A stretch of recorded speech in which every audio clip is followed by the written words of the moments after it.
So hello everyone, welcome to this ERS Coffee Talk on pulmonary hypertension, interstitial lung disease, or ILD-PH. I'm Vincent Cottin, I'm a pulmonologist based in Lyon, University of Lyon, and I run a reference center for both interstitial lung disease and pulmonary hypertension with a very special interest in ILD-PH. I'm with Lucilla. Hello, everyone. My name is Lucilla Piccari. I am a pulmonologist and researcher in pulmonary hypertension at Hospital del Mar in Barcelona.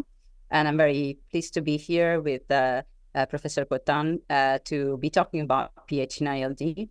And I think we could start, Vincent, if you agree, to address what is the burden of PH in interstitial lung disease.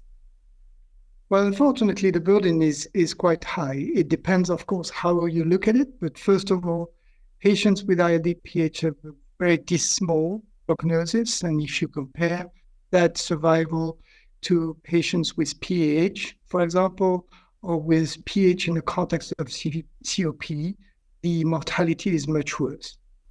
And then the frequency of PH in ILD depends on how you look at it, whether you actively detect or screen and do right heart cath. But in general, even at the diagnosis of idiopathic pulmonary fibrosis, you have around 10 to 15% of patients who already have precapillary PH. And that goes higher, of course, with the course of the disease.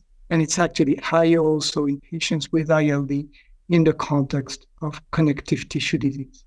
And of course, most of the studies were conducted with the previous definition for hypertension with a mean PAP of at least 25, whereas the definition now is for precapillary PH is to have mean PAP greater than 20 millimeters of mercury with pulmonary vascular resistance greater than 2, and of course, wedge pressure no more than 15 millimeters of mercury.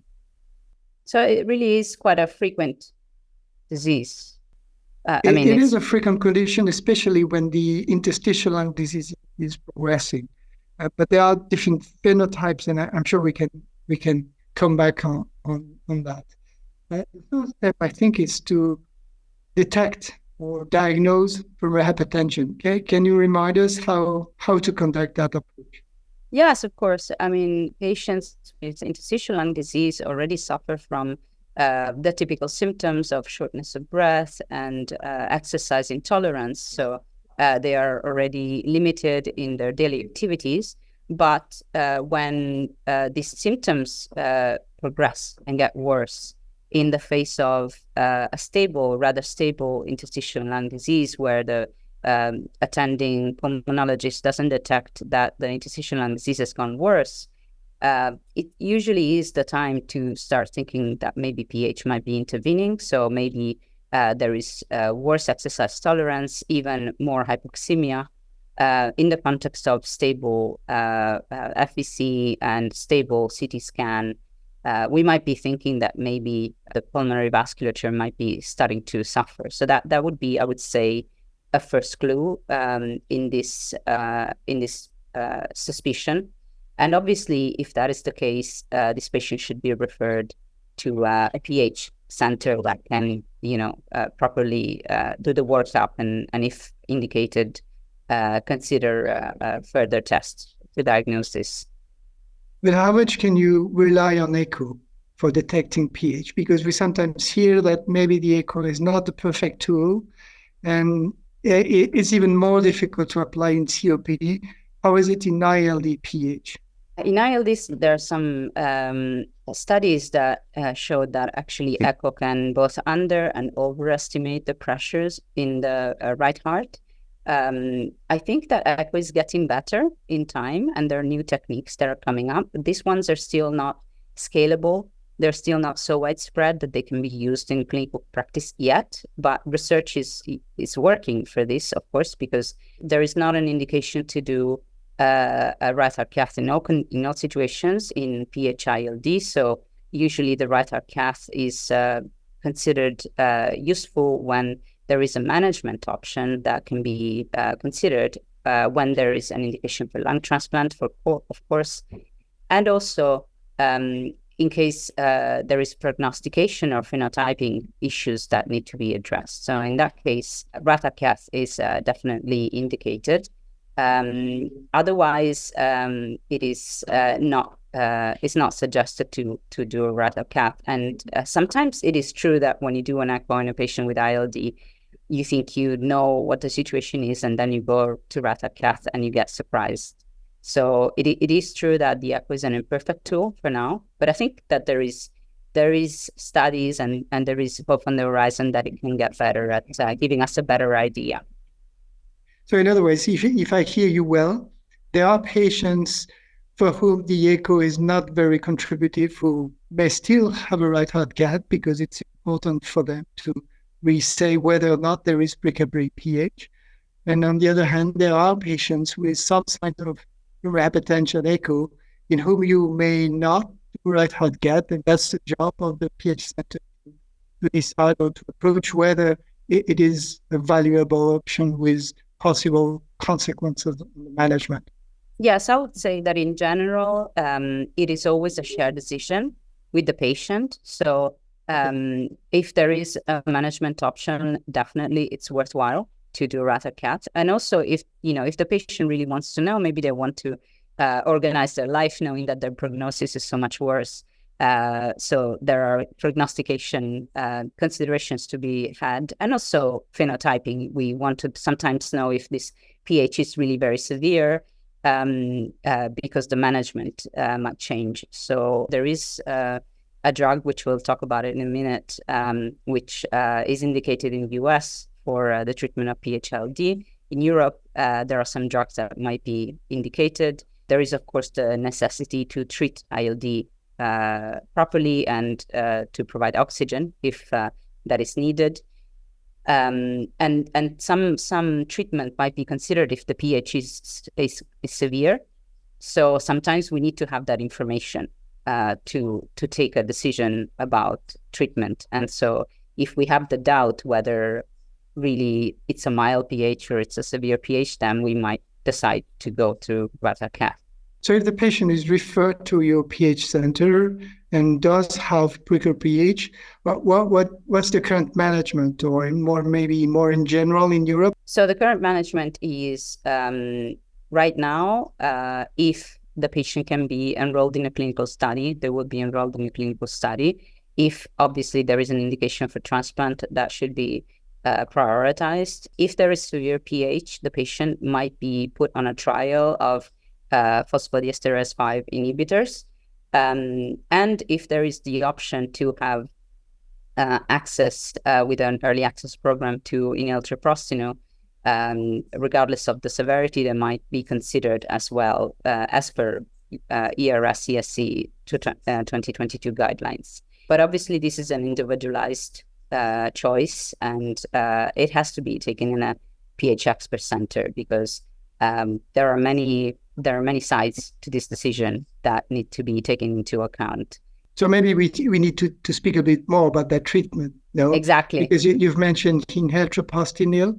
So the data was published actually 3 years ago in 2021, that the data from the INCREASE trial.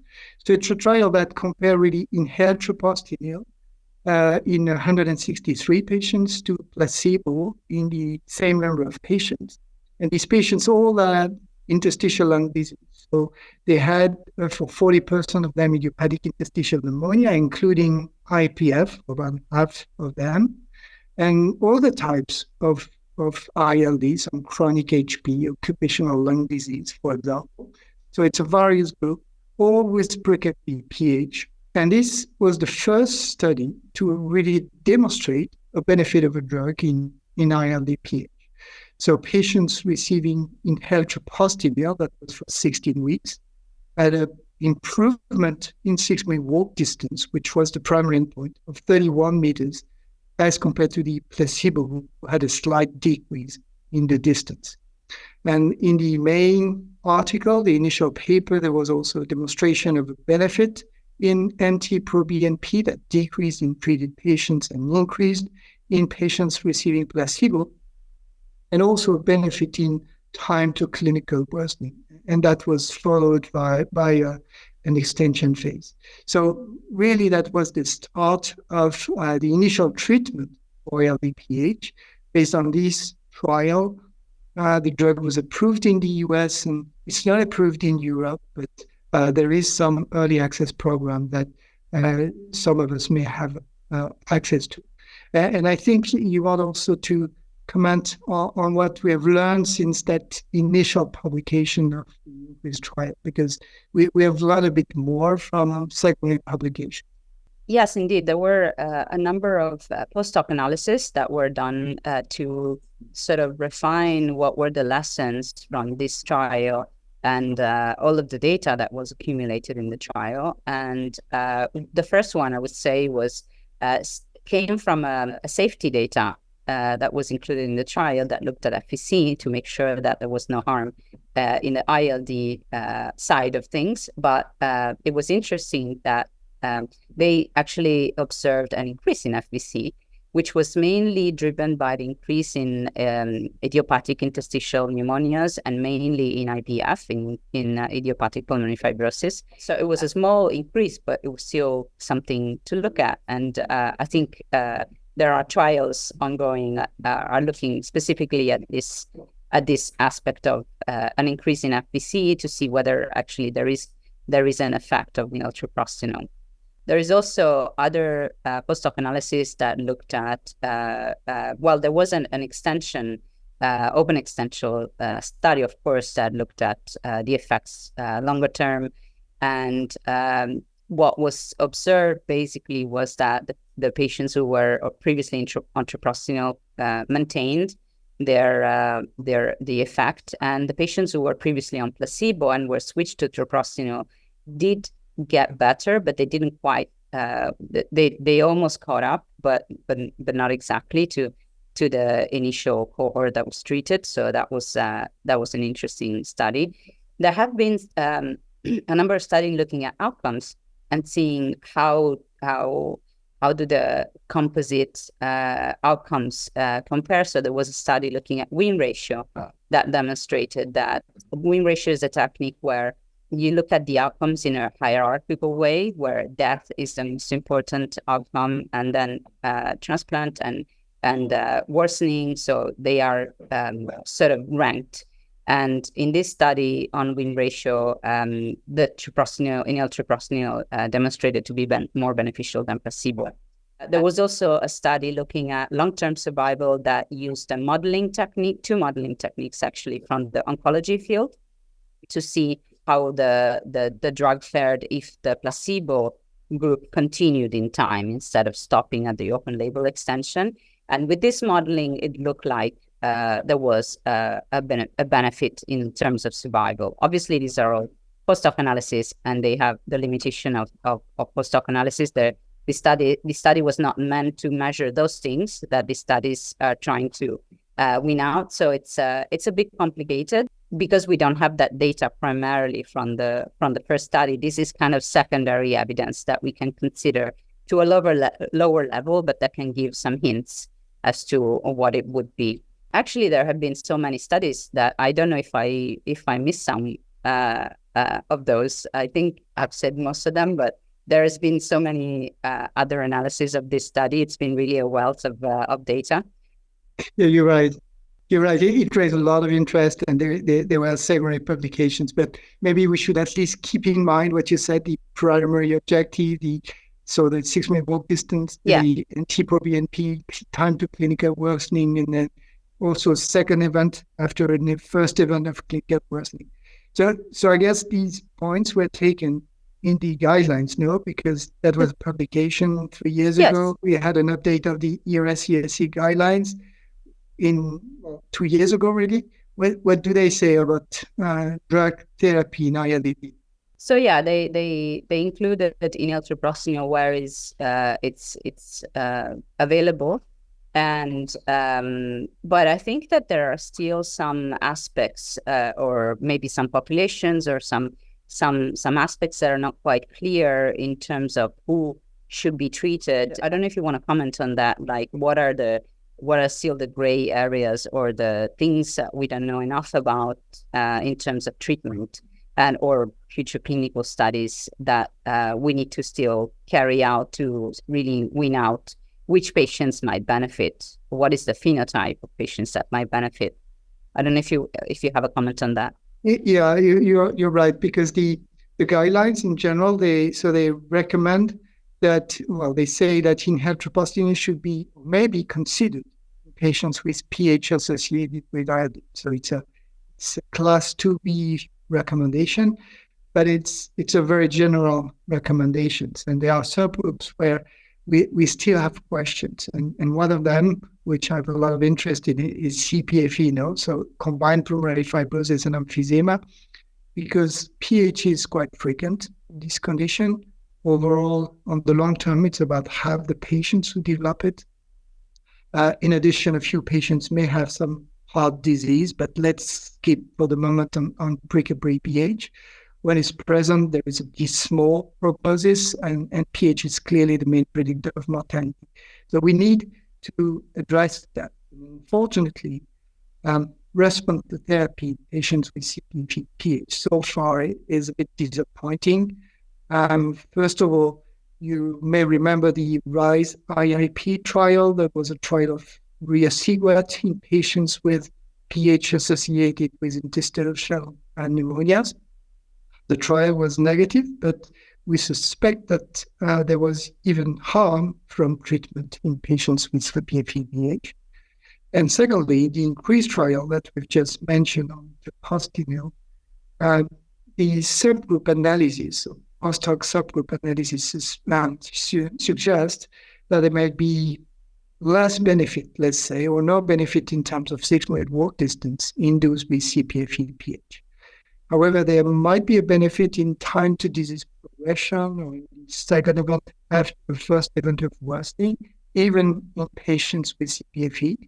So the jury is still out. We can still try if we have access to treat these patients, but possibly the benefit is lower. But there are many other challenges, For example, what the threshold to treat. So in the guidelines, we say that severe PH is defined by pulmonary vascular resistance greater than 5, but that doesn't really mean that we should restrict treatment to patients greater than 5. We don't really know. In INCREASE, the level was at 3, and the post-hoc suggests that possibly patients with PVRs less than 4 may benefit a bit less, but they still do benefit according to one of these additional studies. Maybe you want to mention something about that study.